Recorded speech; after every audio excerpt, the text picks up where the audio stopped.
Hello and welcome back to Random Rants with the Plaid Guy. Today's episode is going to be a little different. First of all, I'm trying to see if I can use these new lights I got. So let me know what you think in the comments below. But today we're going to review a different kind of movie. Today's movie is Love, Simon. If you haven't seen this movie, I highly, highly recommend it. This is one of those movies that's probably going to be a game changer. In the next 5 to 8 years, you're going to probably hear this movie referred a lot. Love, Simon is the story about a boy named Simon. He's about 18 years old, likes music, has some best friends and drives a car, and he's gay. The thing though is he's afraid of the fact of coming out for multiple reasons.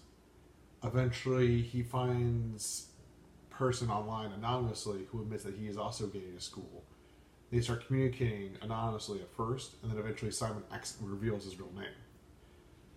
Eventually he runs into another classmate who finds out his secret and threatens to expose him if he doesn't help him get with one of his friends.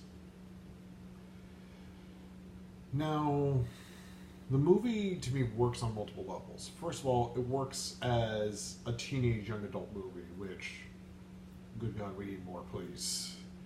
It also works on the level of being a personal story. And as you already know, I'm not gay. But I feel like this helps me understand. I can never fully understand what somebody goes through. I can only get a faint glint of it. But the more exposure, the better.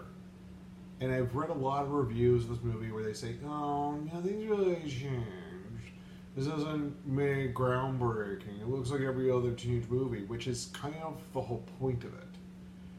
Because the whole point of the movie is, if you come out, it doesn't really change a whole lot. You are still the same person. You still have the same personality. You still have those same likes and loves and things like that. And I feel like that's a big critical part of the movie. And that's why I feel like it works on that level of, it looks like every other movie and every other teenage movie, and I feel like that's what's needed. It doesn't need to be anything different. In fact, there's a whole sequence in the middle which I love. I'm not going to spoil.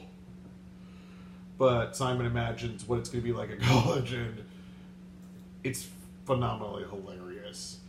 I did cry a lot in this movie, and it did make me think and question to myself a lot of things, like, what if I have a child who's gay? What if, what would I do? Things like that.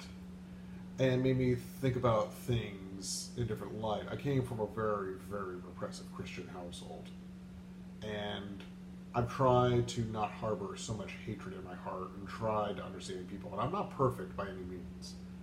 I'm still got some ignorance left in me I have to educate. And I invite anybody to help educate my ignorance. But as far as this movie goes, I feel like it goes in the right direction of representing two young gay and lesbian people of a positive role model.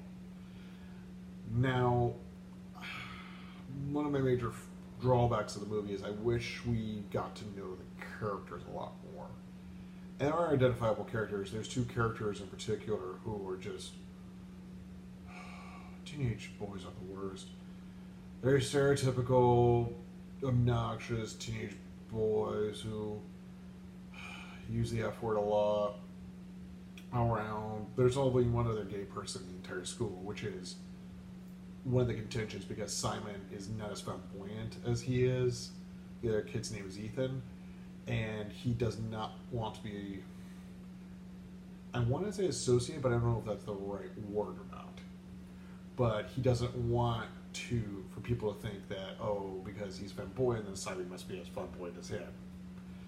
Different strokes for different folks, which I love. But there's two boys who taunt them. In fact, later on in the movie, I won't give it away, but there's a whole rant that's done by the drama teacher who comes to Simon and Ethan's defense, which I feel like is what every single gay and lesbian person who was picked on at school by those type of kids, we all know those kids. We all went to school with those type of kids, but I feel like that's what every single one of them wanted to say. And do they say in their lives? Who knows? Everybody's different, but I feel like that's something that they wanted to say, and I feel like it needs to be said. Won't give it away because it's a really good speech. The other performances are like, I believe, I forgot the guy who played Simon's name, but he did a really outstanding job in his role. And I feel like the director I found out was he directed some episodes of Arrow, the television show, which I've loved DC Comics. I haven't been able to get into those shows for whatever reason. But apparently he is gay, and this was sort of a personal story for him. And I'm really grateful. And there's some strong performances from Jennifer Garner and Josh Duhamel, which are really good. And I feel like she gives this really good speech. There's a lot of speeches in this movie, by the way, which, get ready for it. But there's a lot of really good speeches that I feel really sum things up. And this is the type of movie that I wish 16-year-old ignorant Nathan, who thought he knew everything and did not like gay people and made jokes about them behind their back, this is the type of movie I wish he could have seen. And I wish I could have stopped it earlier. Would he have listened? I don't know, but I wish I could have saved 6-year-old Nathan a lot of heartache and a lot of hatred in his heart by exposing him to this. And I feel like this movie is definitely a product of us trying to create a better world. I feel, and I'm hoping this movie starts pushing in more gay and lesbian movies. For the longest time, if you haven't known, gay and lesbian movies, even movies like, I forgot which one, but there's an action-adventure film about a woman who, she's a secret agent, and she happens to be a lesbian. And it's an independent movie, but it's played for as a straight-up action film, which kind of makes it a little funny. But we haven't had a lot of mainstream gay and lesbian, bisexual, transgender, questioning pansexual movies. They've been subjected to the niche market, and a lot of independent market, just because, oh well, this is something only for a select group of people. This isn't for mainstream America, because most Hollywood movie studios don't want to offend their bottom line, which is mainstream America. And I feel like this is a movie that shows that doesn't matter. People love the movie. From what I've heard, it's been getting really good reviews, making pretty good money. But back to my criticism, I do wish we spent a little bit more time with these characters, like Ethan, who's way more flamboyant. I felt like he's got some really sassy lines in there, but I feel like I wish I would have known more about him. And I really wish I would have known, I feel like he wears the sassiness as an armor against the boys who make fun of him. And I wish I would have known that more. I mean, he's got a very brief scene with Simon, but it's a really good one, I feel, really embodies sort of what the movie's trying to go for. And I just feel like this movie is the type of movie who, there's a reason why we need young adult, teenage literature and movies, and we really need them to just speak to their audience. And I feel like there's not been a lot lately that's really spoken to their audience. I believe John Hughes was probably one of the last people to speak to his audience through his 80s movies. But there's a lot of really good performances. Go see it. You're going to cry through it. Don't worry about it. There's some really laugh out loud, really good moments. There's a lot of moments that make you stop and think. And will this movie change the world? Who knows? Part of me wants to say probably not, and that's kind of the point of the movie. Then part of me is, this movie is more of a subtle movie. This isn't an overt movie. It's a very subtle movie. It's not over the top or anything else like that. And I feel like it is kind of bogged down right now by getting ready for one of the biggest summers ever with Avengers: Infinity War. Review, by the way, will be coming as soon as I see it.